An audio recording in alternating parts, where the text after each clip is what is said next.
You are not contemplating a city, you are witnessing an idea not created to comfort, but to warn.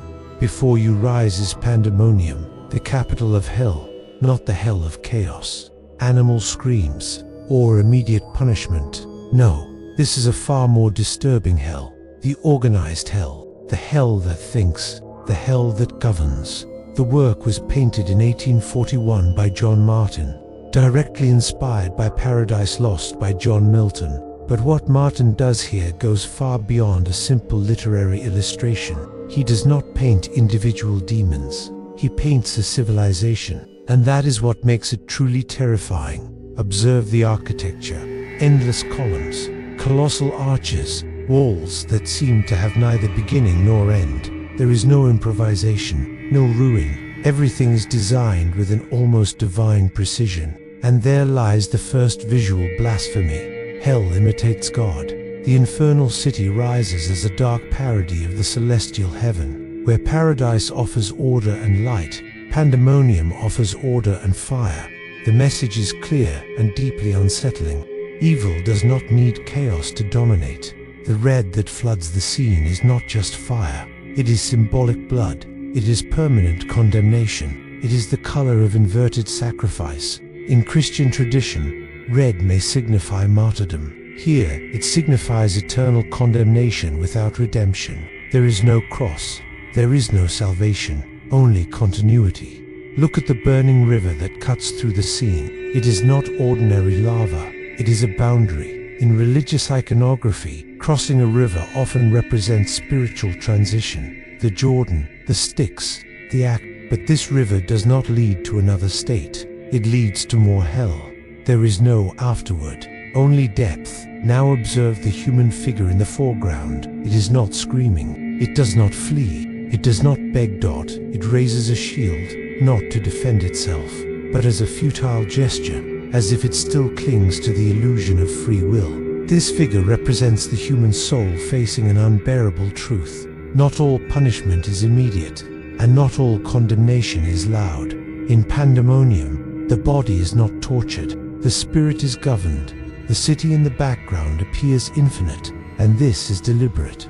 Martin manipulates scale to provoke a sense of absolute insignificance. The individual does not matter. Sin has already been absorbed by the system. Hell no longer needs to punish you actively once it has integrated you. And here lies the darkest symbolism of the entire work. Pandemonium is not a place of constant suffering. It is a place of permanence. According to Milton, this is where Satan gathers his legions, where the corruption of the human world is planned. But Martin adds something far more unsettling, the absence of Satan himself. You do not see him because he is no longer necessary. Evil no longer requires a face once it becomes structure.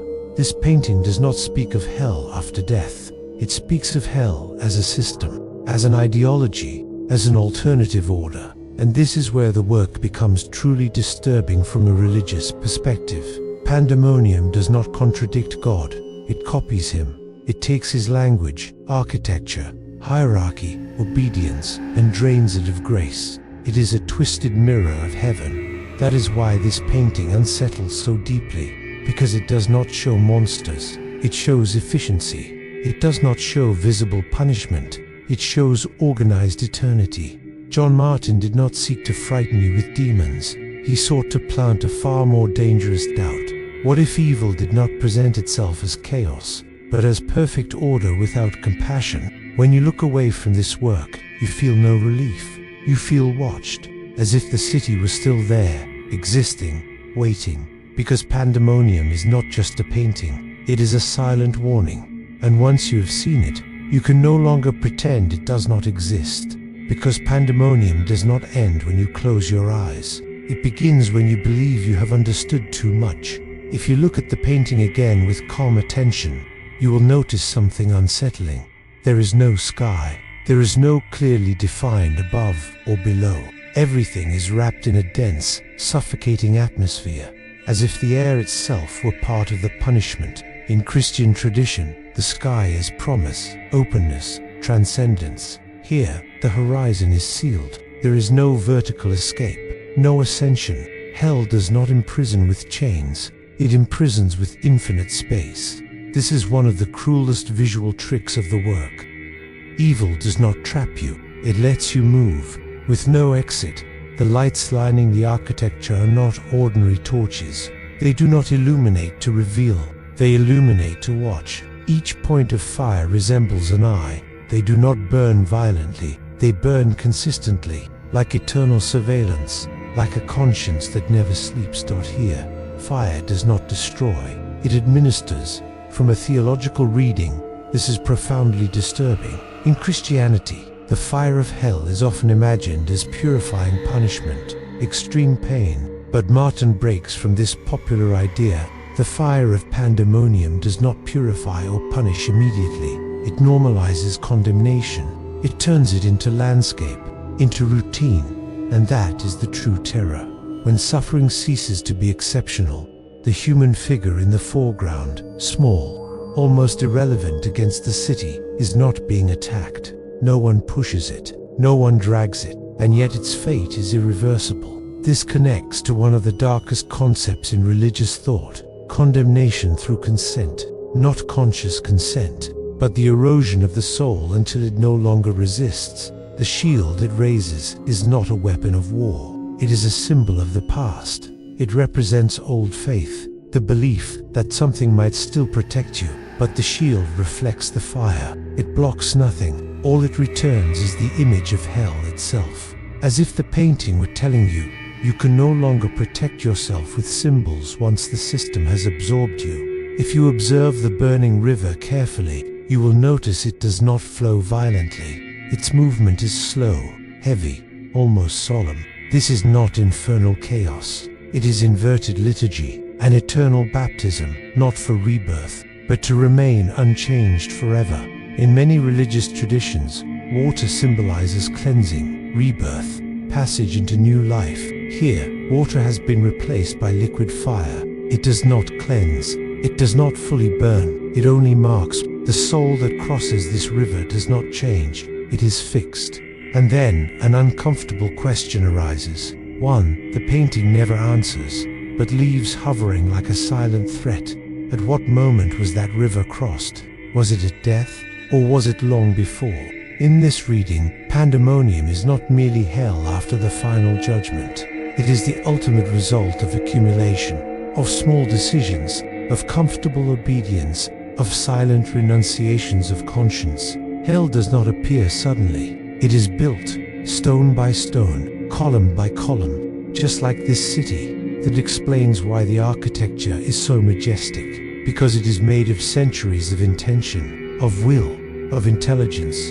Evil here is not ignorance, it is lucidity without mercy. And then we understand something even more disturbing. Pandemonium does not oppose God through destruction, it opposes him through perfect imitation without love. That is what makes this work one of the most disturbing religious visions ever painted. There are no visible screams, no explicit tortures, no grotesque demons. Because true horror does not need spectacle. True horror is when the soul understands that punishment is not pain, but the absolute absence of purpose. When everything keeps functioning, when the city remains standing, when the fire continues to burn, and you continue to exist, with no hope of transformation. John Martin understood something few artists dared to show, that the most effective hell is not the one that destroys the human being, but the one that preserves them empty.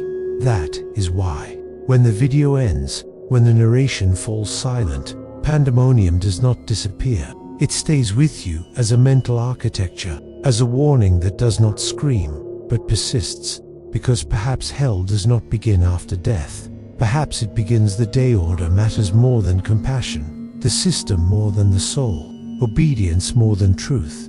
And when that day arrives, Pandemonium is already built. There is one final detail that almost no one notices when observing Pandemonium, and it is the most dangerous of all. There is no collective resistance. You see no crowds rebelling, no armies clashing, no chaos, which means the condemnation has already been accepted. In the deepest religious thought, hell does not triumph when it punishes, but when it convinces. when it makes the soul stop imagining another possibility. Pandemonium does not need high walls because no one tries to escape. The city is open, vast, monumental, because the desire to flee no longer exists. That is the final stage of evil, when it ceases to be an imposition and becomes normality.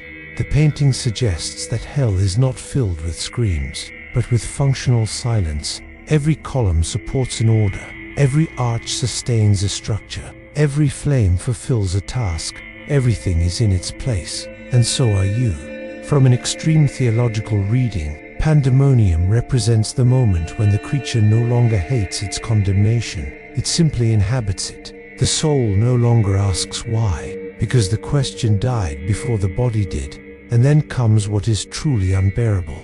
If you look again at the depths of the city, you will understand that Pandemonium was not built to house demons, but to replace heaven. It is not a parallel punishment, it is a definitive alternative, an eternal kingdom without God, but with everything else: order, hierarchy, continuity. That is why Satan does not appear, because this place no longer needs a visible king. The system governs itself, and here is the final revelation, the one that turns this painting into a sentence, rather than an image. Pandemonium does not wait for the dead. It is patient, eternal, silent. It can exist as long as the world keeps functioning. It can exist in perfect societies without compassion, in orders that prioritize structure over the soul, in systems where no one screams, but no one is free. John Martin did not paint hell as a destination. He painted it as a result. The result of a world that chose order without grace, reason without mercy, obedience without truth. And now, when you step away from the painting, when you close your eyes, when the narration ends, something unsettling happens. Pandemonium does not remain on the canvas. It installs itself as a possibility, because the most terrifying hell is not the one that burns, it is the one that works. And when the fire no longer hurts, when red no longer frightens, when the soul becomes accustomed, there is no final judgment, only permanence, only eternity, only pandemonium.